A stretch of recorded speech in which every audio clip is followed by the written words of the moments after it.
Equity is when everyone has a fair and just opportunity for health and well-being. Unfortunately, some groups experience more obstacles to this opportunity than others due to discrimination-related things like race and ethnicity, income, gender, age, and disability status. For example, programs and jobs are located in places where transit does not go, creating obstacles for people who can't afford a car. Application forms and protocols for kindergarten are only written in English, creating obstacles for families with limited English proficiency. Or job applications ask about past felonies, creating obstacles for people who have come in contact with criminal justice, which disproportionately impact men of color. Communities often contribute to these types of inequities unintentionally, because we rarely consider how our decisions disadvantage certain people.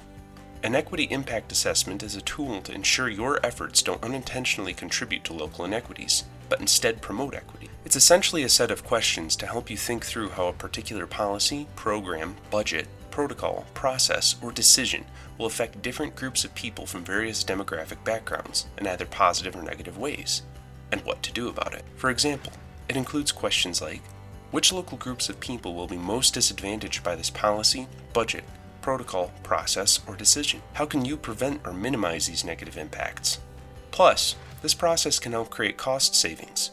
Research shows policies, budgets, protocols, processes, and plans that are designed with equity in mind save money over time, and this money can be reinvested into things that further promote equity.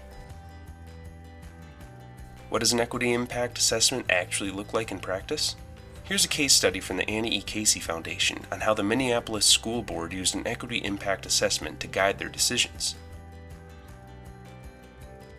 The school district needed to close several schools and change transportation routes to address a budget shortfall. They initially proposed a plan for which schools to close and which bus routes to move that would save the most money and disrupt the fewest students overall. They used an equity impact assessment to help them review this plan, asking questions like, will any groups of students be disproportionately displaced if we decide to close these schools and change these bus routes? Will any neighborhoods be disproportionately disadvantaged? They used the assessment questions to talk with local community members and collect data about how their budget decisions would affect specific groups in the community. Using this process, they found their initial plan would disproportionately disadvantage Somali students and Native American students by forcing more of them to change schools compared to other students. The plan would also close an elementary school that was serving as a critically important neighborhood space within the Somali community.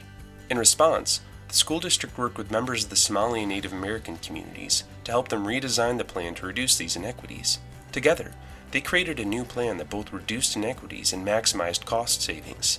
Click on the link in the description below to see the full report on this case study. Interested in learning more? Check out the AbleChange Equity Impact Assessment. Check out the Equity section on the website. Check out the other videos in this series.